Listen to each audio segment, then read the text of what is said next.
It don't take but just a few seconds to ruin your life, and unfortunately, other people's. 2 people died and others were hurt when police say the driver of this truck, Joseph Antoinier, sped through this stretch of I-75.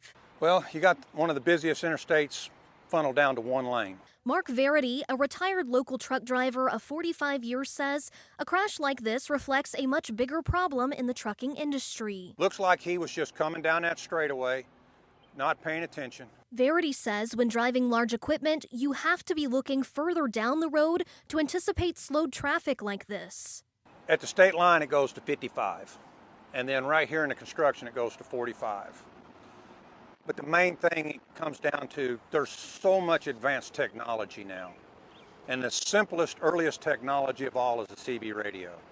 If you had it turned on, you would have heard drivers sitting still, stop traffic. Police have not said how exactly the crash on Mother's Day happened or if Antoinier was using a radio or mapping system in his truck, but Verity says, unlike a few decades ago when he first started, some smaller trucking companies may not invest in even the basic technology or training truck drivers need. Small companies like that, they hire whoever they can for as cheap as they can.